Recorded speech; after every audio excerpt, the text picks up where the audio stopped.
आज का जो मुद्दा है वो नरेश यादव को लेकर ही है। मुझे इसमें अरविंद केजरीवाल जी से बहुत ही अजीजाना दरखास्त कर पहले कुछ सवाल पूछने हैं।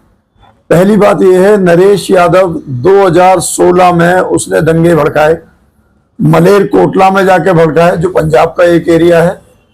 जब वो सारे दंगे भड़काए तो उसमें उसे एक सजा हुई।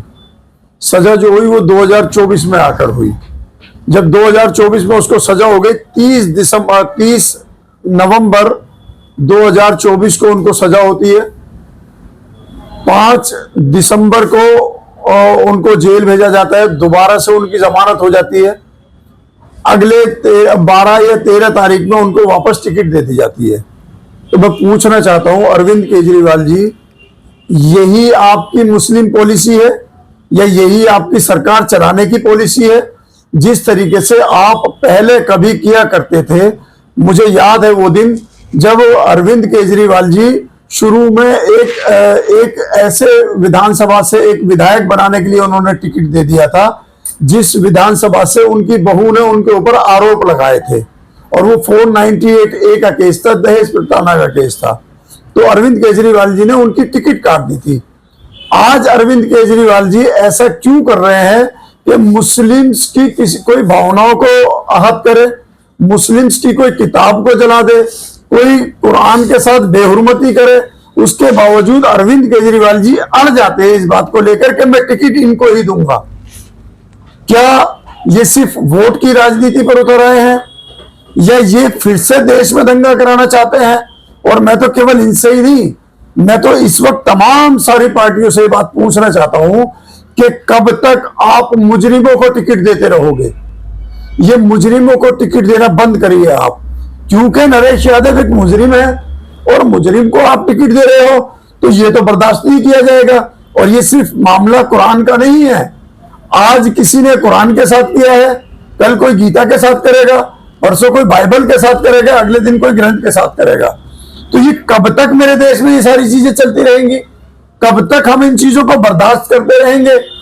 मैं तो तमाम हिंदू, मुस्लिम, सिख, ईसाई, बौद्ध, जैन, पारसी, मैं तमाम धर्म के लोगों से ये बात कहना चाहता हूं कि आप क्या इसी टाइप के लोगों को इस देश में लाना चाहते हैं? क्या यही वो लोग हैं जो इस देश में, इस देश के किसी राज्य पे या इस देश के अंदर राजनीति करेंगे? कब तक हम इन्हें बर्दाश्त करेंगे? ये मेरा छोटा सा सवाल है अभी तो। बाकी आप पत्रकार बंधु बैठे हुए हैं, आप बताइए अगर कोई और बात आप मैं गलत कह रहा हूं। नहीं, बात जिस तरह से आपने नरेश यादव की बात की, हैं ऐसे लोग हैं जिनके खिलाफ FIR हुई हुई है और वो कन्विक्ट हैं, वो सजा याफ्ता मुजरिम है। नरेश यादव एक सजा याफ्ता मुजरिम है। 2 साल की उनको सजा बुली हुई है, 25,000 रुपए उन पर जुर्माना लगा हुआ है। 2016 के 2020 में भी नरेश यादव को टिकट दे, तब किसी मुस्लिम लीडर की आवाज नहीं आई थी। उस वक्त मुस्लिम लीडरों में असदुद्दीन ओवैसी नहीं थे। उस वक्त मुस्लिम लीडरों में असदुद्दीन ओवैसी यहाँ से चुनाव नहीं लड़ रहे थे ना, उनके बारे में हमें इतना पता था। आज ये बात मैं कर रहा हूँ। विधायक तो उस वक्त भी आम आदमी पार्टी के थे। नहीं, सजा किसको हुई भी थी?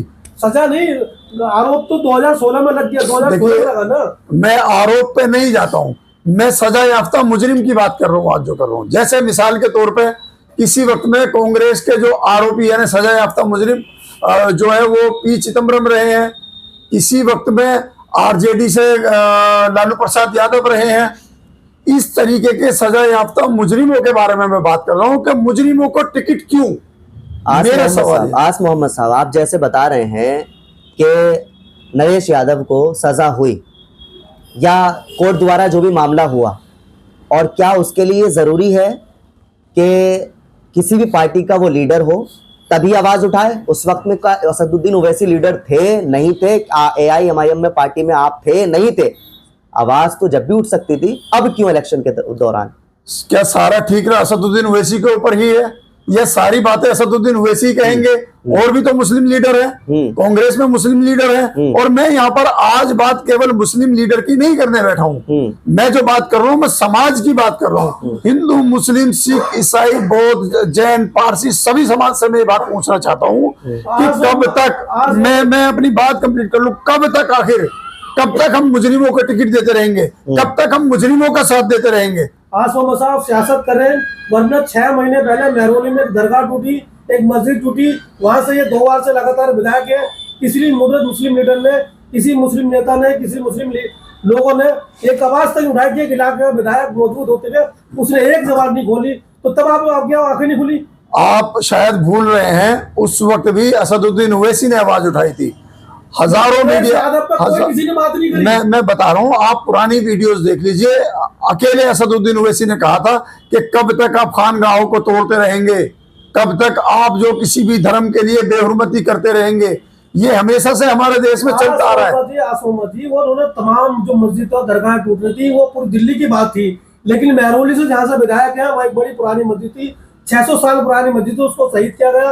वहाँ एक दरगाह को शहीद किया गया, वहाँ जो जमीन डीटी बताया बहुत सारे मकान तोड़े गए और सारा बुलडोजर जो मुस्लिम इलाकों में चला, वहाँ की किसी महरौली को लेकर किसी लीडरशिप का कोई बयान नहीं आया। मैं वही कह रहा हूँ कि उस वक्त भी असदुद्दीन ओवैसी साहब ने आवाज उठाई, और वहां पर केवल दरगाहों की बात आज नहीं होगी, केवल मस्जिदों की बात नहीं होगी, केवल कुरान की बात नहीं होगी। आज सवाल है इस देश के अंदर के मुजरिमों को टिकट क्यों। आज मुझे एक बात जानना चाहूंगा, भाई आम आदमी पार्टी ने मुजरिम को टिकट दिया जी, उसके अलावा और मुस्लिमों को भी टिकट दिया है, ठीक है। जो मुस्लिम इलाके हैं, जो मुस्लिम बाहुल सीट है, क्या उन पर आप ये उम्मीद रखते हैं कि मुस्लिम हमारी पार्टी को हरा के भेजेंगे? बिल्कुल, वो मुस्लिम सारे के सारे उन विधानसभाओं के जहां जहां से आम आदमी पार्टी ने टिकट दिया है, उसमें से हर विधानसभा का मुस्लिम आज खफा है। मान लेते हैं हम आपकी बात, मुस्लिम खफा है, और वो भी तो मुस्लिम है जिन्होंने टिकट आम आदमी पार्टी से लिया, वो खफा क्यों नहीं हुए? अपने लालच में कुछ भी करिए आप। अगर आप इस देश में इस सियासत में अगर आप किसी के खून से अपने हाथ रंगना चाहते हैं तो कौन आपको मना करेगा? आप रंगिए, आप कोई भी जाकर टिकट लेकर आइए, किसी भी पार्टी से लेकर आइए। मेरा सवाल वापस फिर से वही है कि मुजरिम को टिकट क्यों, इतना सा सवाल है। आज मोहम्मद जिस तरह से आप कुरान की बेहरमती की बात कर रहे हैं, कुरान की बात कर रहे हैं, लेकिन इनका एक आरोप होता है कि 90 लाख रुपए इन्होंने विजय कुमार नाम के व्यक्ति को ट्रांसफर किए थे दंगे में, और वो दंगे में आरोपी है, उस पर क्यों सवाल नहीं करते? देखिए, अगर हम इस पर सवाल कर सकते हैं, बहुत अच्छी बात है आपकी, हम रेगुलर इस पर सवाल करेंगे। अभी इसके लिए हम कोर्ट भी जाएंगे, ईडी के साथ, और इनकी क्या आपस में तालमेल हुआ है उस पर हम कोर्ट जाएंगे।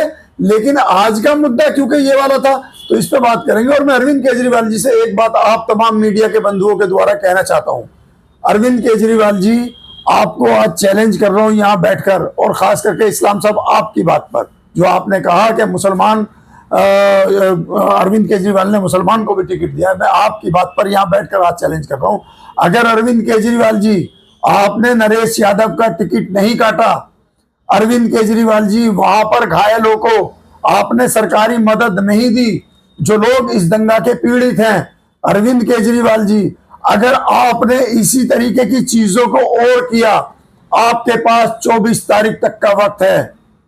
ये चैलेंज है मेरा, 24 तारीख तक आप नरेश यादव का टिकट काटेंगे, मुस्लिम कम्युनिटी से माफी मांगेंगे, और जहां जहां आपने मुजरिमों को टिकट दी है वहां के किसी भी कम्युनिटी का लोग हो, उनसे आप माफी मांगेंगे। वरना 25 तारीख में आस मोहम्मद कुरैशी निकल जाएगा पैदल, दिल्ली की हर विधानसभा में पैदल यात्रा करूंगा और खोलूंगा तुम तमाम नेताओं के वो कच्चे चिट्ठे जो तुमने किया है अब तक। आस मोहम्मद जी, आपके कहने से क्या लगता है आपको कि ये टिकट कैंसिल हो जाएगा? मैं अकेला आपके नहीं कहने हूं। से पार्टी मानेगी? मैं अकेला नहीं हूं, हाँ। मेरे साथ दिल्ली की जनता है। दिल्ली की जनता के बीच में मैं अपनी बात को रखूंगा। दिल्ली की जनता से मैं कहूंगा कि मुजरिमों के साथ कब तक, और ये केवल मुसलमानों के लिए नहीं है, ये हिंदू, मुस्लिम, सिख, ईसाई, बौद्ध, जैन, धर्म पारसी सबके लिए है। मुझे ऐसा लगता है बीजेपी के लिए काम कर रहे हैं, क्योंकि अगर आप मुस्लिम वोट बढ़ेगा, क्योंकि आप भड़काएंगे मुसलमानों को, तो कहीं ना कहीं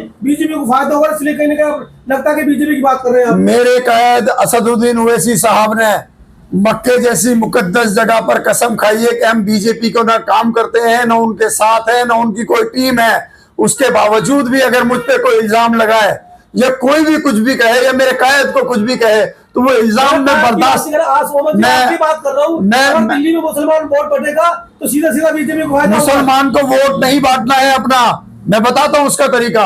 हमारे पास ईवीएम के अंदर एक बटन हमें दिया गया है, वो संवैधानिक अधिकार है नोटा का। नोटा की बात करें तो एमआईएम से एमआईएम को उम्मीदवार कर रहे हैं। हमारे एमआईएम के जहां उम्मीदवार उतर रहे हैं तो वहां तो आप दो ना हमें वोट, कौन मना कर रहा तो है? डाइवर्ट होगा ना, कैसे होगा? क्योंकि जब मुस्लिम वोट आपके पास आधा चला जाएगा, आधा आम आदमी में आप नहीं, हमारे पास आधा नहीं आएगा, हमारे पास